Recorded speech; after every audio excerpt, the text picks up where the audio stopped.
So buckle in, have a seat, and let's get into it. All right, welcome back. Today's episode is about what I call being FunEmployed AF. And some of you might ask, like, what does that mean? Are you employed or are you unemployed? And the answer to that is yes. So basically, what that means is I'm self employed. I'm a musician, I'm a creative. I'm kind of like whatever I want to be that day. If I want to be productive, I'm a productive person. If I want to be lazy, I'm lazy. And the glory in that is it's all up to me. Now, yes, when you are self employed, you oftentimes contract yourself out as like a general contractor. So you do have someone you have to answer to. But um, when you play your cards right, you choose who that person is you have to answer to. And at the end of the day, I still have to answer to me. So buckle in because today we're going to talk about how I choose those people I work with, what it was like when I didn't have that choice, and what it was like walking away from a day job. What else are we going to talk about? I don't know. We can talk about COVID and how that affected me, and how 2020 somehow for me was actually my best fiscal year as a fun employed individual. And yeah, let's just get into it. So the year was 2017. I was working at a very large, in fact, at the time, the largest talent agency in the world, booking country and specifically for me, Christian music artists. And I had a dream when I moved to Nashville that I was going to be this like high powered Olivia Pope, but for talent agency agent. I wanted to be the first department head woman of color in the Nashville office. Like that was one of the first things I told them when they sat all the new hires down, as like what your goals and dreams were working there. And so I worked there for a good 4.5 years, and I got into what they called the agent trainee program, which essentially is like an internship inside of your day job that you do not get a pay raise for, but you get a lot of like pats on the back. There are a lot of times where you come up with innovative ideas, and the bitter side of me is going to explain that those ideas then get praised, but you don't really get the credit for those. The agents and the higher ups end up getting the credit for what you came up with. And again, still a pat on the back. I got a lot of pats on the back, whatever. And so yeah, so I worked there, and it was cool. And it was quite the learning experience, because when I started there, they start pretty much everybody in the mailroom. And so you're that person walking around the office at the time with a very noisy mail cart. And that's kind of how you first interface with everyone you're working with your peers. You're just giving them their mail, and then you run their errands and you do some of the odd jobs. I can't tell you how many office chairs I put together in that time. Also, while I was there, a couple people went on maternity leave and paternity leave, and I ended up running the Nashville IT department for a summer, which was wild.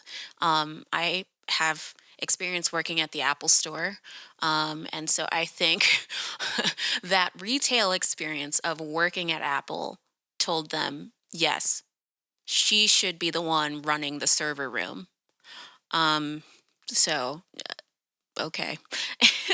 um, I didn't fail at that. However, I was not put on this earth to be anybody's IT tech. Sorry. Um, but within all of those base jobs, I got to see a lot of personalities. I got to see some really great people, some really talented people, and I also got to see a lot of dark individuals that treated me like the help. And when I say the help, I mean like Viola Davis in Deep South on the silver screen being treated like the help. Um, I never felt more like a nigger than when I worked there. I'm not going to lie. Can't mince it. Specifically when I was in the role of mailroom and floater.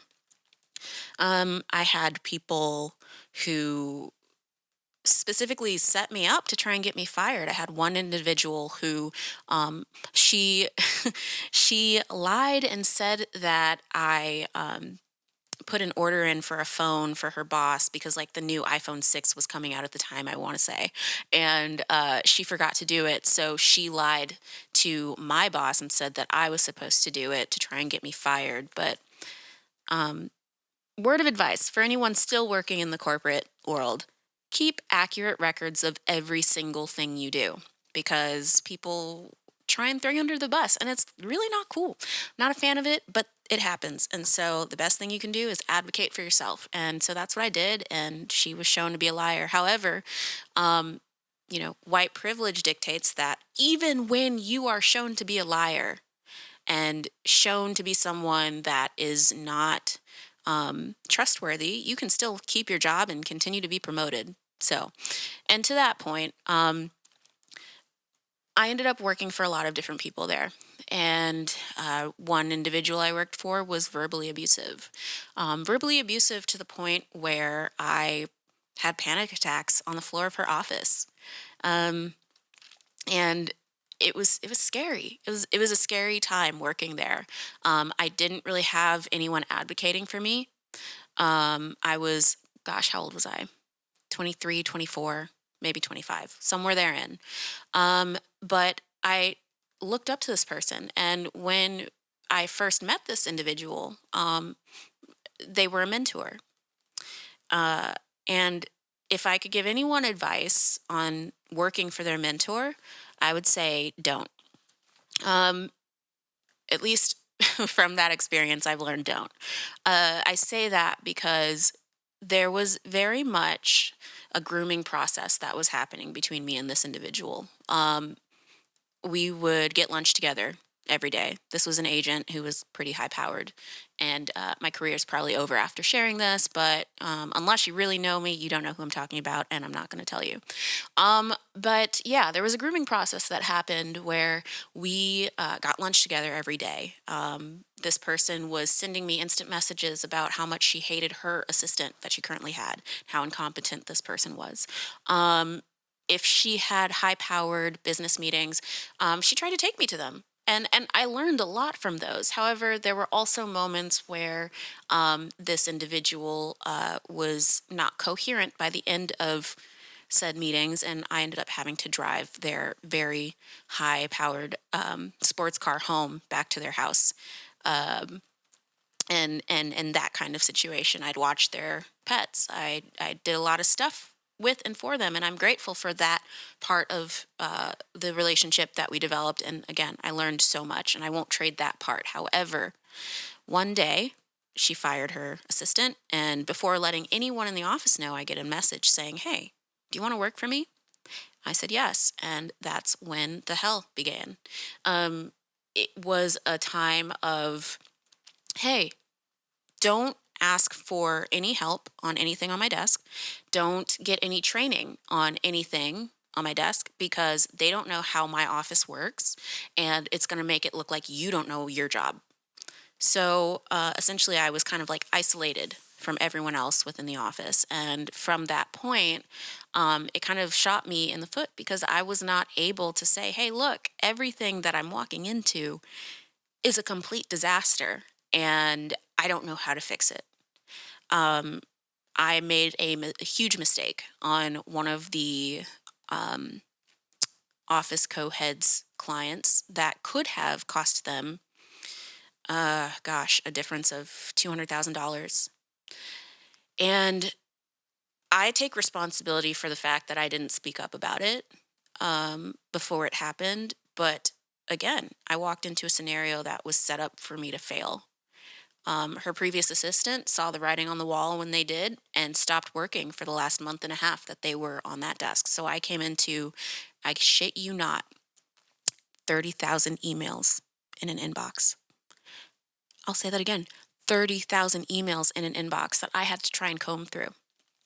And so I had egg on my face. I had the head of the office wanting to fire me.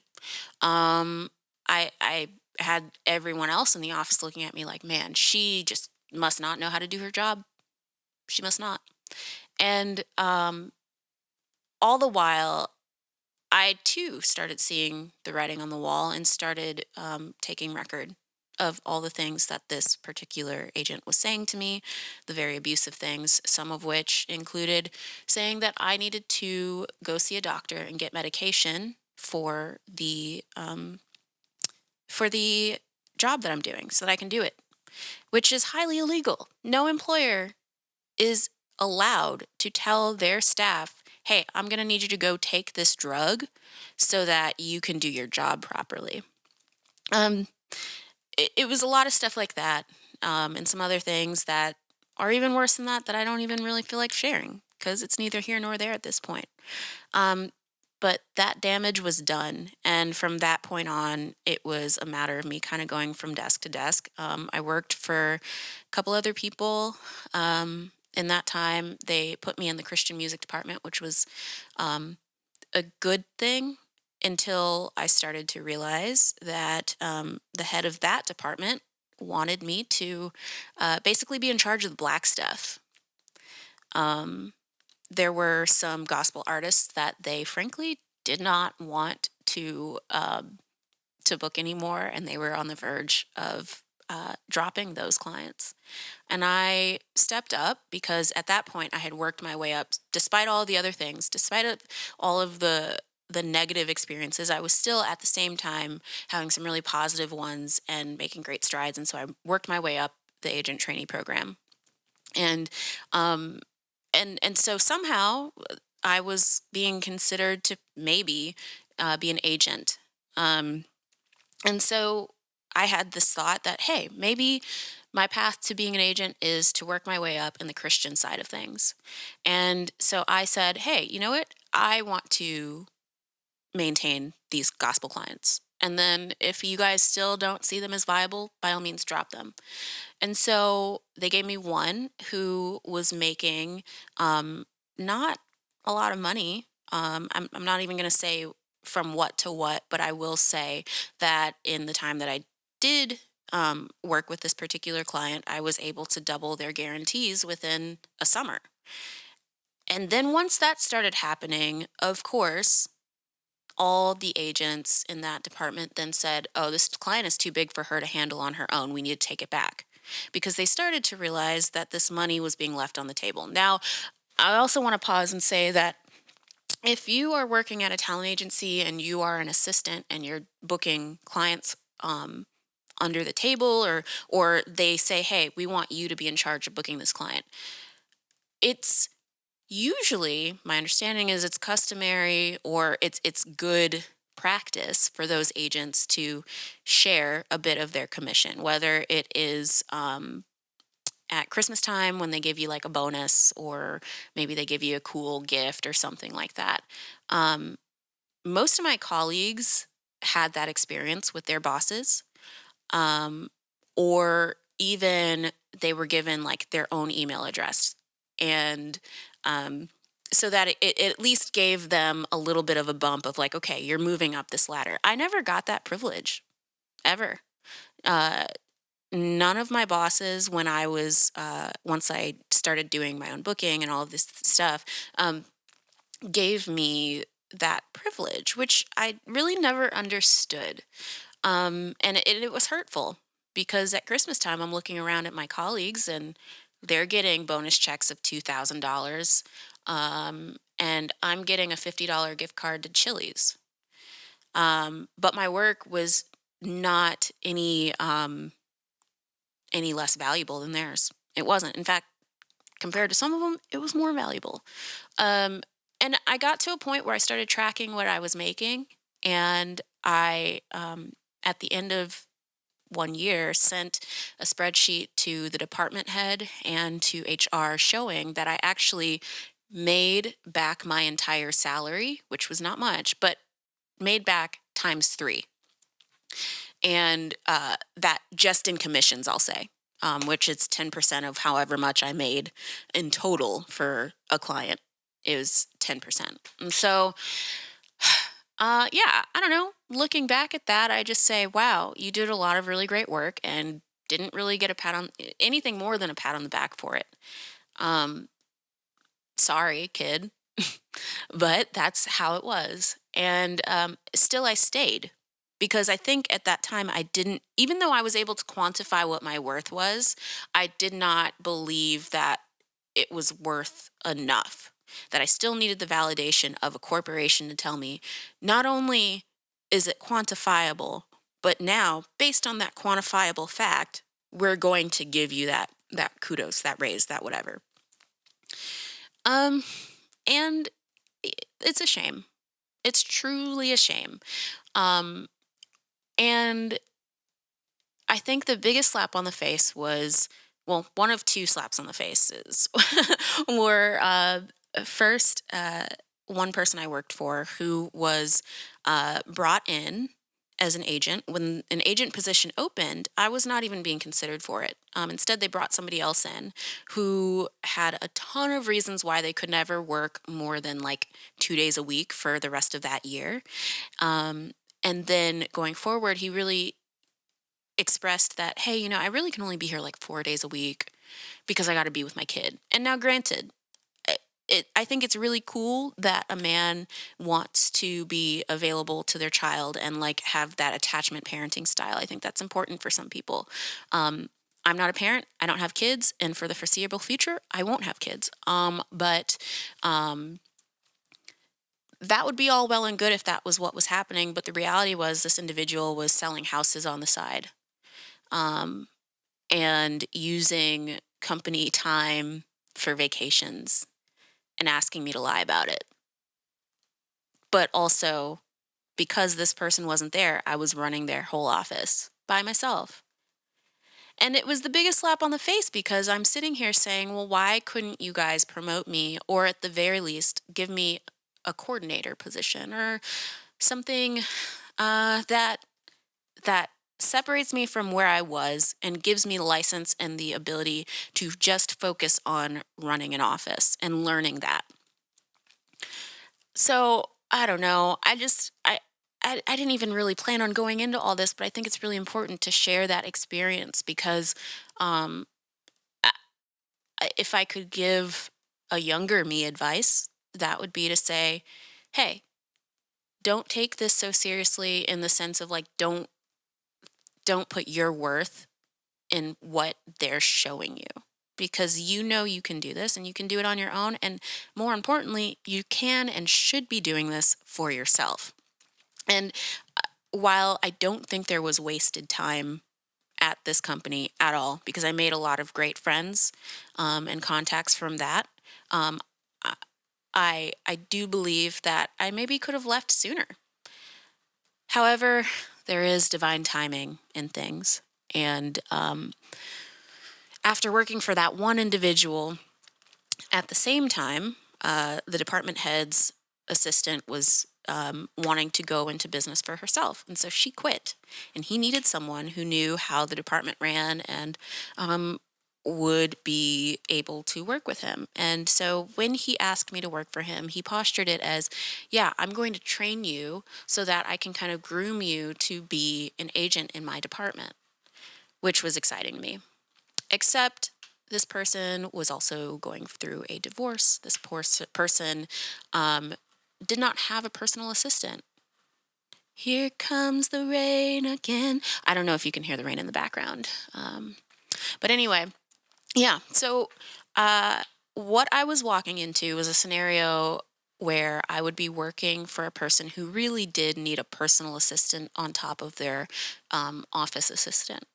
And so I was doing everything from booking his doctor appointments to scheduling time with his kid to making sure he made it to soccer practice or whatever.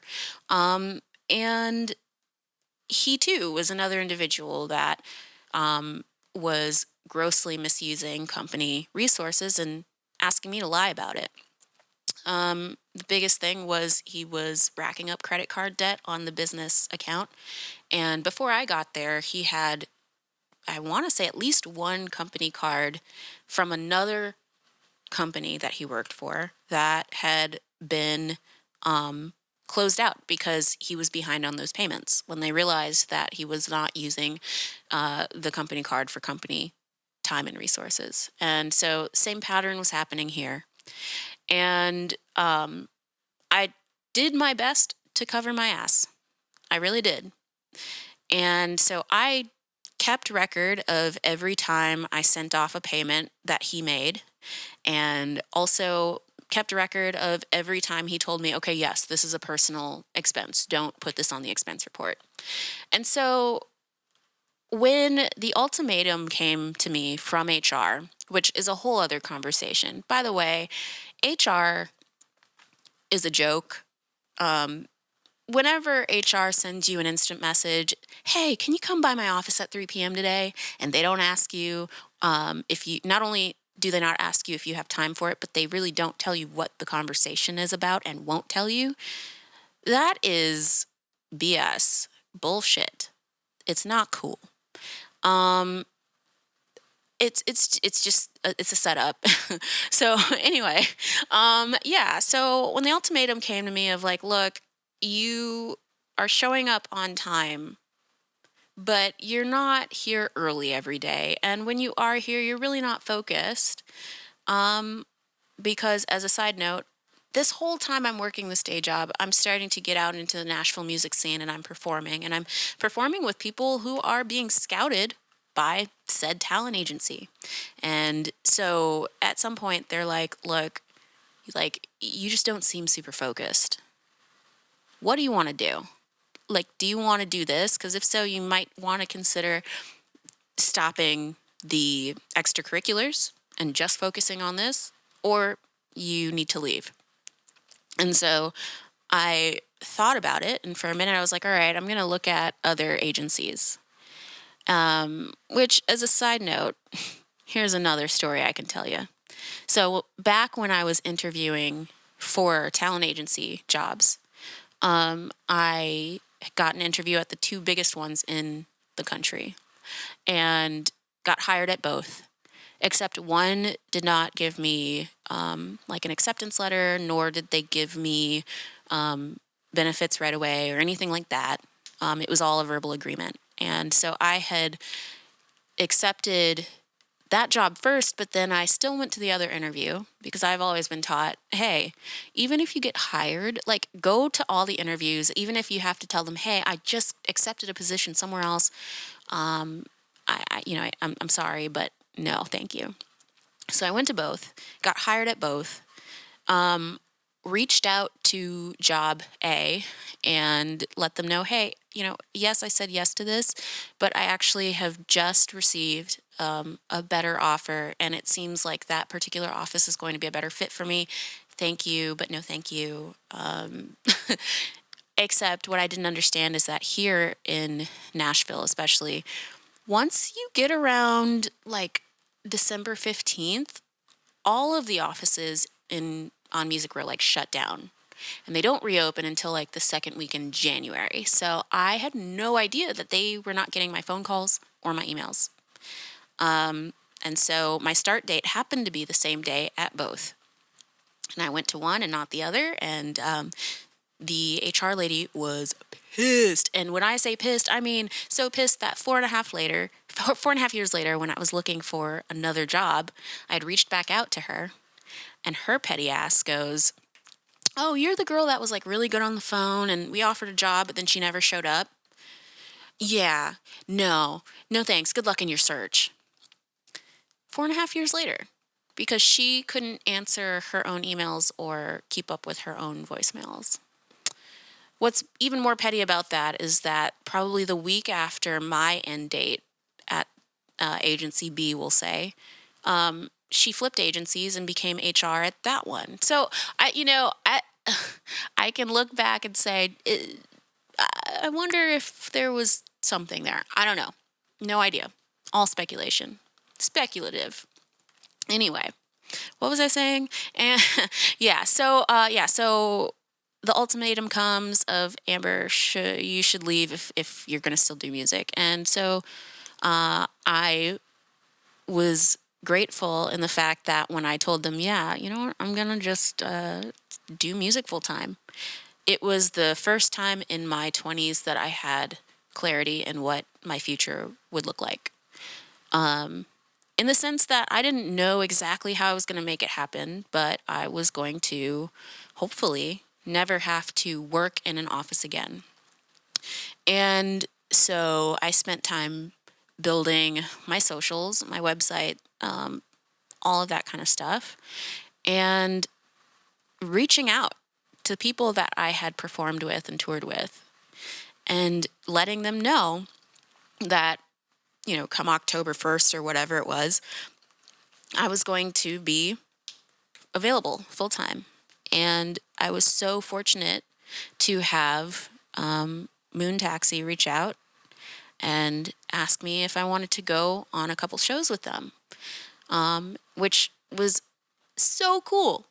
I don't know if you're familiar with Moon Taxi. If you're not, you absolutely need to be. Not only are they just like cool people, but their music is cool as shit.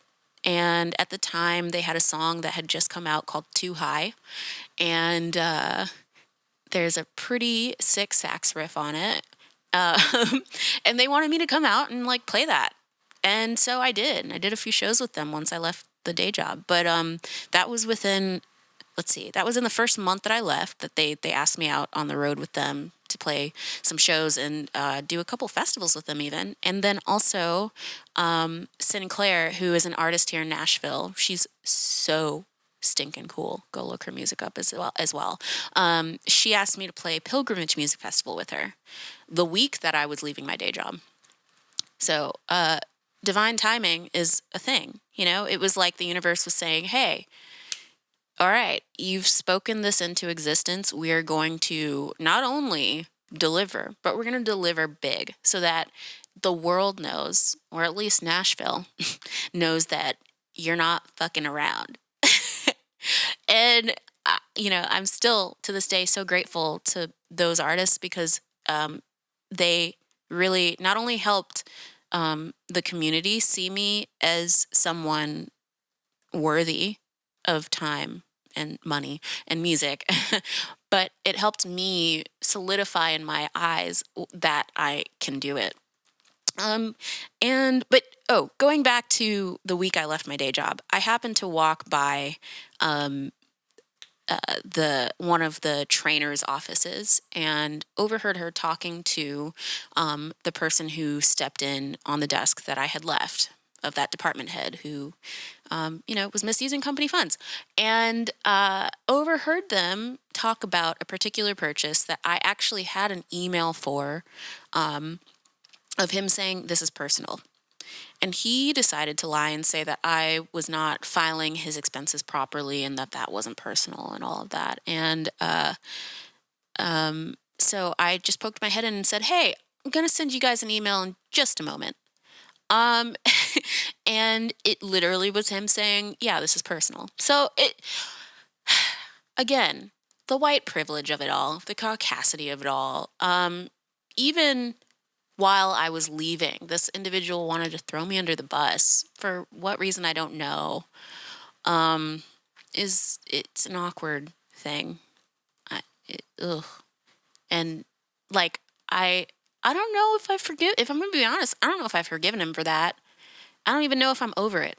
This same individual is someone who said we had this thing where there was community outreach events around the world at all the offices, and he happened to be in California for one and did outreach at a nursing home in Compton. And he takes a picture, and it's a predominantly Black group of people, elderly people that he's working with. And he takes a picture and he sends it to the entire company, and it says, "Man, I feel like I'm just like I'm in the movie. Hashtag NWA. And as the only person of color, especially in the Nashville office at the time, but then also working for this individual and seeing this flippant nature of like, hey, I'm supposed to be here doing outreach and, like hanging out with these old people. It was like, I don't know. It was like, it was hurtful how he chose to trivialize the experience of Black and brown bodies.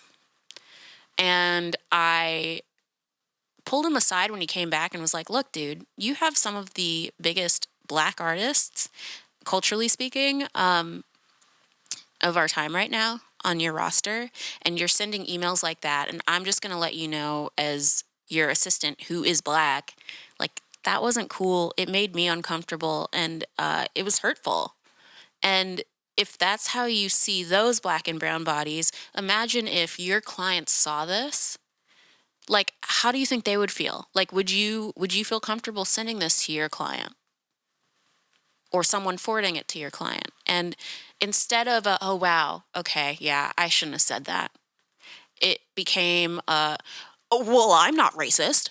Well, my daughter dates a Black person, so I'm not racist. And I'm just like, so it's that. So anyway, the reason why I'm telling this story of my experience in corporate America is that, man, like, I worked in the entertainment industry, corporate America, which, like, really isn't the most corporate job I probably could have found, but I'm willing to bet that some of you listening have experiences that probably mirror mine. Maybe they're worse.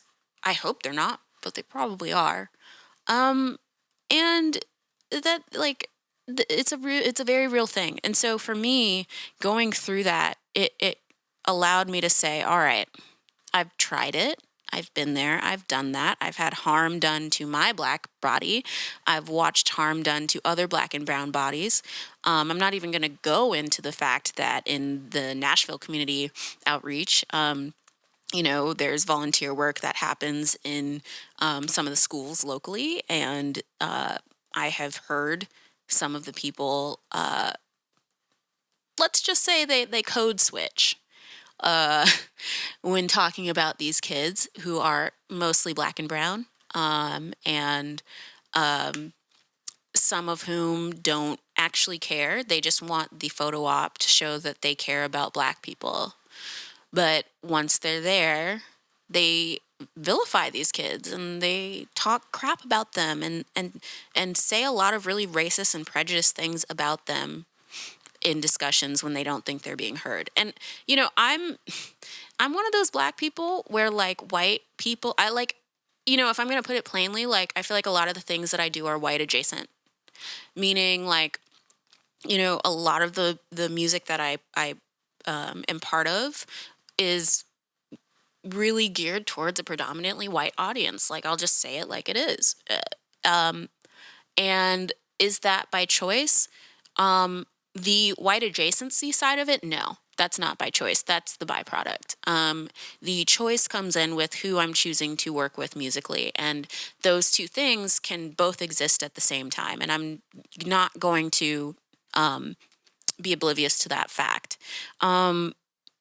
But as that changes, as I hope it changes, I hope that my worlds all kind of start to collide musically. But anyway, yeah, like, I just, it blows my mind, some of the harm that I've experienced or witnessed. And so going through all of that and leaving and having this musical world open up to me, seemingly easily, though, again, through a lot of hard work before I ever left my day job, I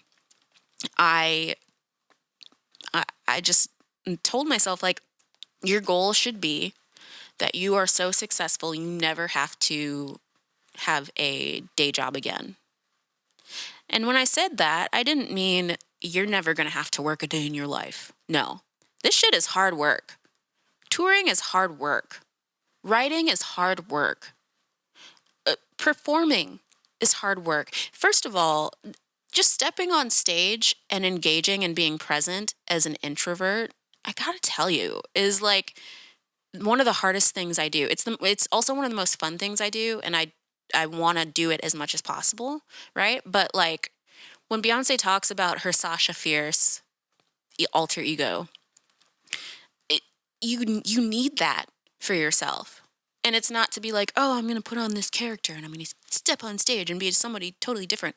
No, it's literally being so practiced, being so in tune with your goal and being able to connect with other people that you put your own self aside, but like on a subconscious level. So like when I step on stage, like if someone hurt me that day, like if someone really like hurt me to my core, which has happened quite a bit, the times that I've stepped on stage and talked about that, specifically on how I was hurt, I gotta say, those were actually not my great performances. They're not, because I'm too focused on me. And I know that that sounds counterintuitive because, especially in Nashville, you know, people talk about like artists being honest. And yeah, honesty is super important. But like, at least for me, when I'm too honest, like it's kind of like I'm honest to a fault or I am faking it to a fault. And those times that I've been super candid and like been like, oh, hey, I'm on stage right now and somebody who ghosted me last week is here with their new girlfriend, which that has happened and it fucking sucks. Like I don't know, it's hard to perform through that. Sometimes I'm kind of like an exposed nerve in that way. So for me, I have gotten really good at channeling the feelings that come from those traumas. So if someone hurt me and I know I'm singing songs that somebody else wrote about an experience, I allow those emotions to attach themselves to the music, attach themselves to um, the performance, and give that raw emotion. But not everyone needs to know that I was being emotionally abused for half a year and, gaslit the whole time and sexually abused and all of these things. They don't necessarily need to know that in that moment. I can write the song about it and perform that, or I can find a song about that and perform that. But if in that moment I am sharing the specific trauma in that moment, it's not going to be a great performance. It might be raw. You might see me cry. It might move someone else to cry, but I've learned how to make other people smile, laugh, cry, etc. by just kind of putting that layer up. Man, this is a lot longer than I thought it would be. But anyway, so all right, so I left the day job and I start touring. I'm in a bunch of bands. I'm working really, really, really hard. And it's the most fun I had had up to that point in my entire life.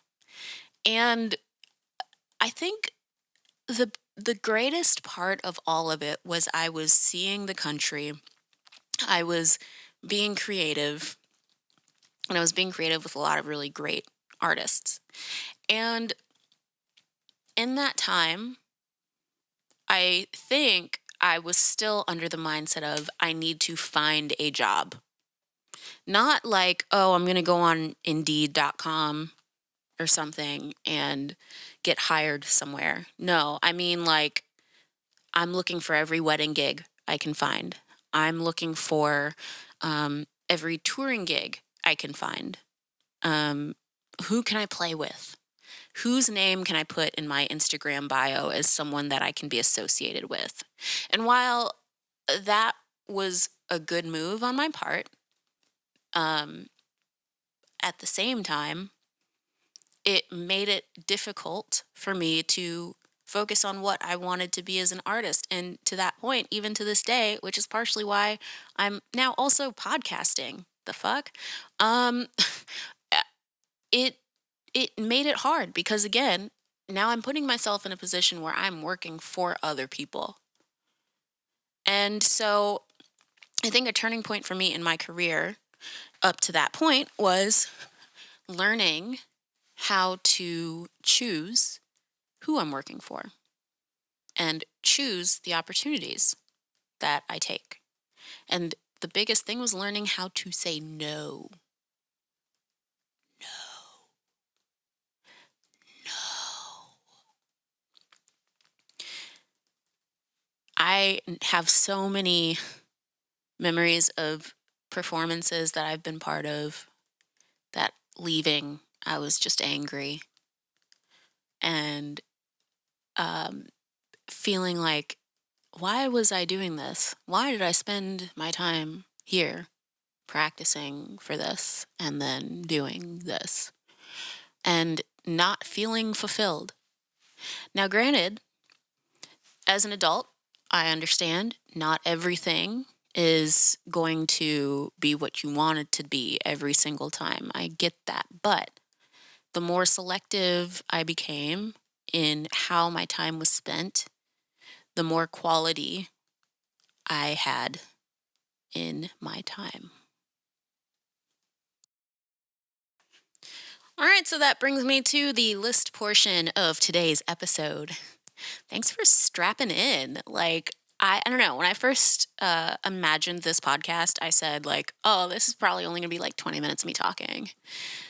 But then my intro also says, like, I like to talk a lot. So I guess I also like to lie to myself, too.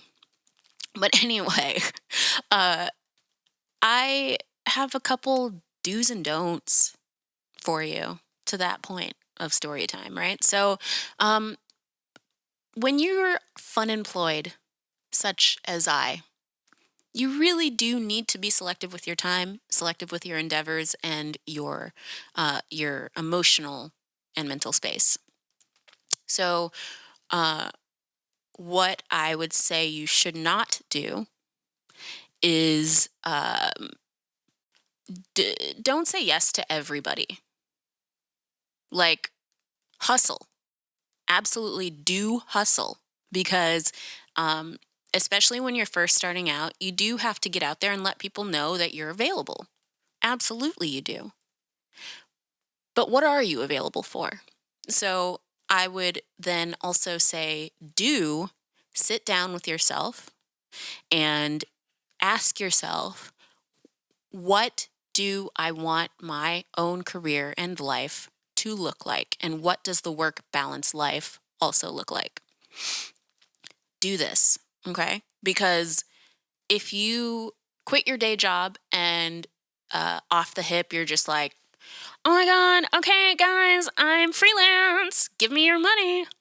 You're not going to be successful, or you're going to burn yourself out real fast and you'll be right back in somebody's office punching a time clock. Don't do that to yourself.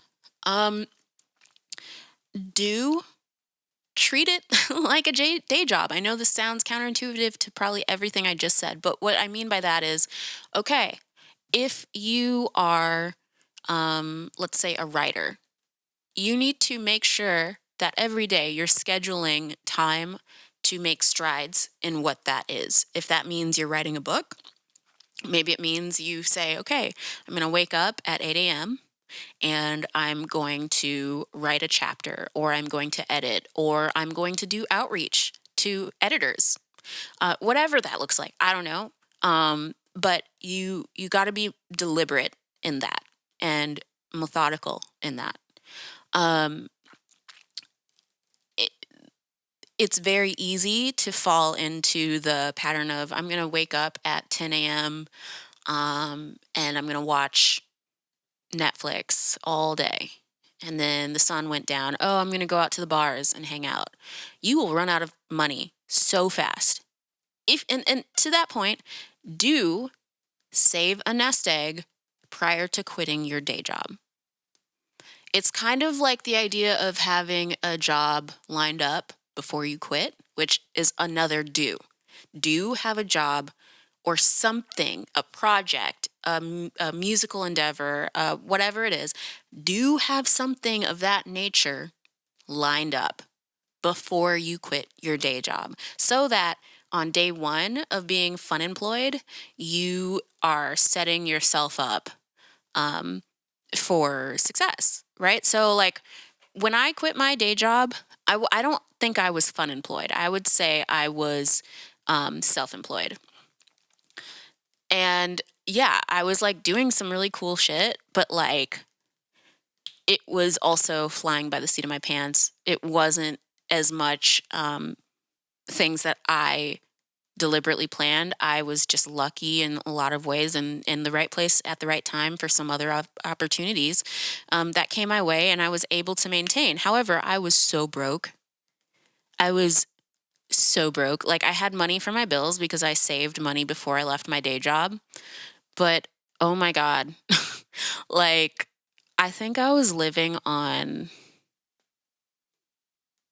maybe $800 a month. Maybe. And so, like, I kind of was, but I also was like on the road. So I wasn't at home. So all I had to do was cover my, like, my utilities and my mortgage. But then, like, on the road, I was definitely like surfing the green room table for like any charcuterie I could find, any free food opportunities we had. I was there. I was in it. um and by the grace of God and my parents, like my parents stepped in when I let it slip that I needed money. They probably would have stepped in a lot sooner, but like I really wanted to show them like I can do this. I don't need a day job and I don't want you guys to worry that I don't have a day job, so I'm just going to be really quiet about how poor I was. um and uh yeah, so that was like that was interesting. But another piece of advice on the do side is please do line up your health insurance situation before you quit your day job. I will say it again because it is one of the most important things you can do for yourself. Please line up your health insurance situation before you quit your day job. I don't care how young you are. Listen, I was, God, 27, going on 28. I was probably 28. I was 28. And I was in the middle of touring on a regular basis. I was on the road more than I was at home. I was performing. I had just put out original music for the first time, along with, by myself, along with all the other original music that I was part of. And then I had to stop all of it and spent a long time in the hospital, a very long time in the hospital because I had come down with, or uh, it's not really coming down with because I think I always had it, but Crohn's disease decided to really present its ugly bitch ass self. and and I was put on the sidelines. I couldn't tour. I was having chronic bowel obstructions. And in the hospital 4 days at a time, come home for 2 thinking I was okay, and on that 3rd day, woke up vomiting again and went back to the hospital until I had to have major abdominal surgery and had to have an ostomy. Yeah, I was 28. Did I eat the best? No, but I wasn't like so unhealthy. I was, for the most part, within a healthy weight range. Wasn't like, pre-diabetic or anything like that. Like, in general, I was healthy until I wasn't. Autoimmune diseases are a bitch. They be like that. um, but I was fortunate enough to have met the fine folks at the Music Health Alliance here in Nashville prior to me ever thinking about losing my day job. losing, leaving, cutting ties, whatever.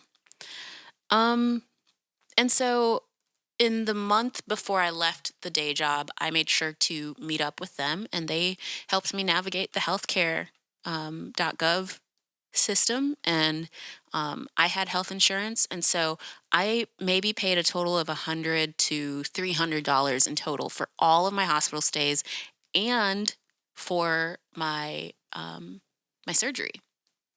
Surgery that was supposed to cost me like, I think it said like $110,000 or something. Like, it was ridiculous. It would have ruined me. Like, truly would have ruined me. But again, I had health insurance, and so I didn't have to worry about it. So, yeah, do that. What else? I'd say another piece of advice would be to continue to check in with yourself and what you think your brand is, if that's the field you're going for. Now, granted, brand doesn't have to be like influencer status vibes. It really doesn't. Brand can be used as a definition or a way to define what it is that you do as a fun employed individual. Um, I gosh, sometimes daily, but most definitely weekly, will ask myself, all right, well, what do I want the next few months to look like, and how am I going to make it happen? And then I write it down. And then, as long as I stay focused, I do it. Um, and I've had a lot of successes and a lot of failures and a lot of things that are still kind of up in the air, like my music.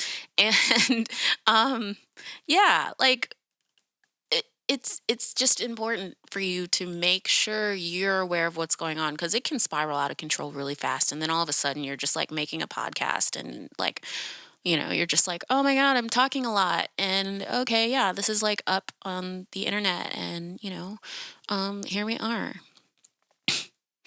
um However, okay, to that point, allow yourself to like just sit and maybe not do things sometimes. So 2020 for me, um, in some ways was that. Um, but in other ways, I also like made more money than I ever did as a fun employed individual. I got really fortunate enough to get into the world of sync placements. And for those musicians and artists listening, like, if you're able to make that an income stream for you, please do. It's not selling out. It's how you eat and live and survive. And I'm so thankful for it, because it has financed most of the rest of 2020, and then so this year, 2021. It's been keeping me afloat. And now I'm like a crack fiend, in the sense of like, I'm looking for any and all of those opportunities that I can find. Um, but anyway, like, to that point, get creative. Find all the offshoots of what it is that you do, and find multiple ways to make income, multiple revenue streams, as they say. You can still do that within what it is that you focus on, but you should very much be in the habit of sitting down and like drawing and mapping that out. And I do that on a regular basis. I have my Black Girl in Bloom time, where I go to the park or sit by the pool at my community, and we'll just sit outside all day on a blanket with a bunch of books and a bunch of notebooks, and I'm plotting and planning. And it's proven to be helpful and a successful way for me to continue to grow my music, my brand, my business, all of the above. Um, Another don't would be, don't compare yourself to your colleagues and your friends. I like to pride myself in the fact that some of the biggest joy that I get comes from championing the people that I surround myself with. So, as a mini don't surround yourself with people that don't inspire you, because you are the people you surround yourself with. And so, if I'm inspired by you, then I'm inspired and I want to continue to do what I'm doing. And it's sad because I do have some friends that like I will shout from the rooftops their successes. I will send them opportunities even. Um, but they're maybe not in a place where they can hear about my successes or opportunities without this twinge of like jealousy. So like don't be jealous. It doesn't help anybody. And it certainly doesn't help yourself. The times that I've been jealous are the times where I move from a place of um, like just not a productive place. It's just not productive. Don't be jealous. Don't be a hater. Um, do, ooh, okay. All right. I'm about to drop some knowledge. All right. So do champion your friends. Um, do give your friends opportunities and mention said friends in rooms where they're not being mentioned in, especially in moments where maybe you get a phone call for an opportunity and you say, "Oh my God, this is so out of my league. Like, I'm not only am I not equipped, but I know that I'm going to do this job and fuck it up. But I want to do the job because you got to say yes to everything." No, you don't. Stop. Stop. What you should do is think about your Rolodex. You're only as strong as your Rolodex, and have the humility enough to say like, hey, this might be out of my wheelhouse right now. Thank you for thinking of me for this one, but I actually think you should hit up blah blah blah for this. And the beauty in that is now you've connected two people that will be successful, but person A that reached out to you in the first place is going to be grateful to you for ever even being able to get them what they needed. And as you grow as an individual in whatever space you're in, like there will be other opportunities in the future. There will be. And there's room for everybody. And my biggest pet peeve, or one of my biggest pet peeves, are people who like they they squander these opportunities that they they can't do. Maybe like they're not ready for them. And like yes, there's a place for like taking a leap and doing something when you're not necessarily sure. But I think everyone listening to this could probably think of a time or two where they were like out of their depth, out of their league, and like failed. And just failed. Like, don't set yourself up for failure. Don't set yourself up for success and set the people up around you for success. Do it. Do that. Set everyone else and yourself up for success. Please do it. It creates a stronger community, and quality goes up immensely. So just like be aware of that. Um, yeah. And even in like some of my dating profiles, it's true. When I say, um, if you are one of my friends, there is a strong and high probability that I will be bragging about you to everybody I know.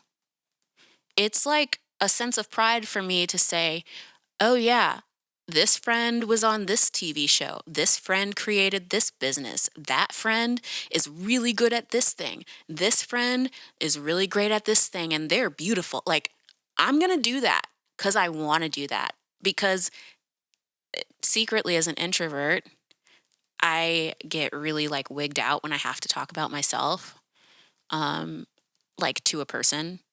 So like I might say what it is that I'm doing for a moment and then be like, but oh my God, do you know this person? Okay, so here's their whole entire history of why they're awesome. Like that's so much easier for me to do. Um, but anyway, yeah, like I love connecting those dots in that way. And the more you connect those dots, the more dots get connected back to you. However, to that point, you need to be able to talk about yourself. You have to. I hate it, but I do it and I have to. Um and I I think that's because like as an artist, musician, whatever, coming from a background of music business, you're only as good as your hype train.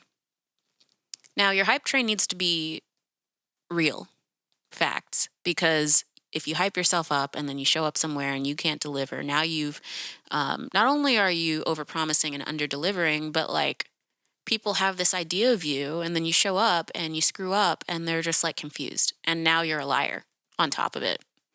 So now you're not credible. And oftentimes, especially with what we're doing in like music, people are trusting you with their brand to help their brand be the best that it can be. And so if you've shown them that you're not trustworthy, they can't trust you and you don't get hired and your phone stops ringing. Period. Been there. Not cool. Not a good space to be. Don't ever want to go back. Um, so yeah, just like be aware of that. You do need to be able to talk about yourself, because at the end of the day, while I would like to think that people are mentioning my name for opportunities and things that I want, until I speak up about other opportunities and endeavors and do the research and figure out how I can make a seat for myself, um, you can't necessarily rely on the fact that other people are going to talk about you for you. You can't. You have to be able to do it for yourself. And to that point, I know a lot of people look at like Instagram or Facebook as like, oh, people are bragging. They're bragging too much about themselves. I don't want to like it gives me anxiety because like I see other people and they're talking about all the cool shit they're doing and well, no. Stop. Like, yes, I'm going to go on my Instagram and I'm going to talk about all the cool shit that I'm doing. And part of the reason for that is because people need to know. And they need to know because, like, they need to know who they're hiring or what they're needing. I can't tell you how many times I've been scouted for an opportunity just off of a picture of me holding my badass saxophone alone. Um, it's your resume, and as a creative, you want to make sure you're keeping your resume up to date or your LinkedIn up to date, whatever. Like that's what it is. And if you are seeing other people be successful in whatever they're doing and it burns your grits, grinds your gears, burns you up inside to see someone get a record deal or to see someone single reach 10,000 plays on the first day or something, like you really need to stop then and evaluate, okay, well, why is this making me upset to see it? Because at the end of the day, you probably can look at what you're doing and say, okay, so maybe it's because I'm not doing or spending the right amount of time on the things that I want. If getting 10,000 plays on your song on the first day is important to you, evaluate what you're spending your time focusing on. And then maybe readjust. Maybe readjust your priorities in some of those ways. Now, granted, I know with an intangible product such as music, it's really and then of course with algorithms and whatever, like I understand, okay, like it's not necessarily a science, and unless you are someone who has been groomed by a label to kind of immediately be successful no matter what you do, like unfortunately, like the numbers are what they are. But what you can control is you. In that equation, the only thing you can control is yourself. So keep that in mind when you're doing that. And yeah, again, comparison is the thief of joy. So my success is going to look very different than your success. Really, your success is going to look very different than mine. I am somebody, and I've said this a lot of times in different interviews and on my page and stuff, is like I do celebrate all my successes, whether they're big or small, because I really don't like to practice preparing for failure. I like to practice preparing for success. And so if you say to yourself, oh, well, okay, I made it in the running for this opportunity. but it might not happen. So I'm just, I'm not getting too excited about it. Okay, well, what are you saying? Because to me, what that says is I'm not getting excited about this because there is a strong chance that I'm not going to get it. And I don't want to set myself up for disappointment. What the hell? No.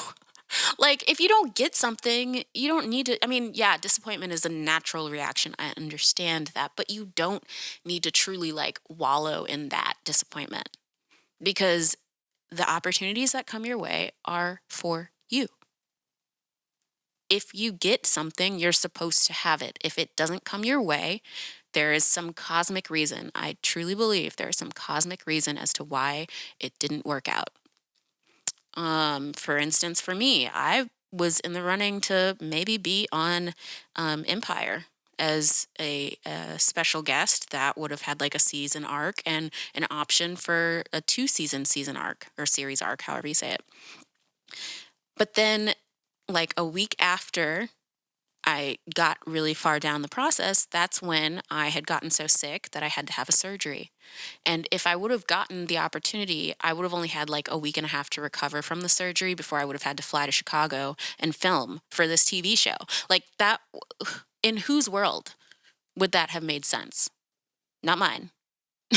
So again, the point is like your successes, your opportunities, they're for you, and my opportunities are for me, and nobody stole your opportunity. That opportunity was theirs. So just like be excited because you want to like practice gratitude. You want to practice like, yep, this is for me. This is what's happening. And I, I'm so excited. Oh my God, they even thought about me to like ask me to do this thing. Dope. And then from there, you can like start looking at all the opportunities that come your way and maybe you miss them. And then say to yourself, all right, so I'm getting a lot of the same kind of opportunity and I'm not yielding the success I want. And then you can be a little bit more deliberate and look at that and say, okay, here's what I can tweak and change. And let's see if that result is different. All right, so this week I didn't have a rant. This is actually a very long episode. For any of you production junkies, nerds, this is actually the first episode that I've recorded. So look at that. But I do have a woosah for you. So get comfy. I'll give you a couple seconds. Okay, breathe in. Breathe out. Breathe in.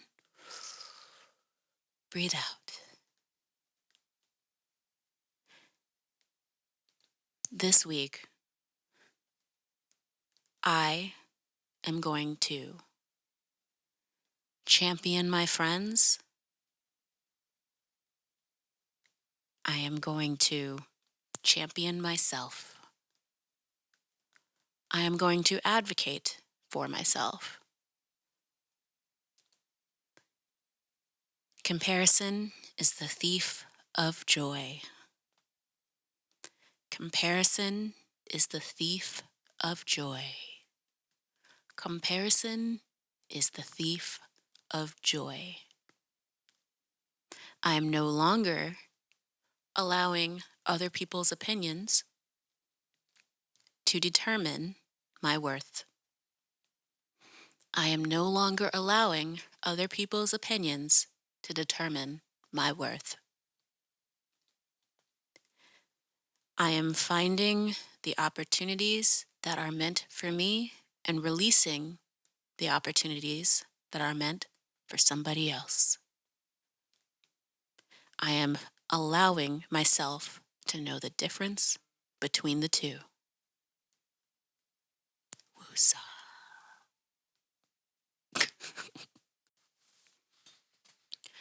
Okay, so that's been it for this week.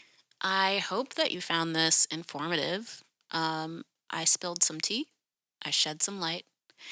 And, like, I I probably will do a part 2 to this at some point if you guys like this podcast and are listening. I think that being unemployed, then being self-employed, then being fun employed is such a fun journey to be on. And I, I'm learning a lot about myself in the process. And granted, started this process in my 20s, and I think that like going from your 20s to your 30s obviously is a time where you're learning about yourself anyway, but having the framework of being fun employed has been like a blessing totally. And the last thing I guess I can say is like, if this life is for you, stand firm in it and and believe in yourself. And that's really it.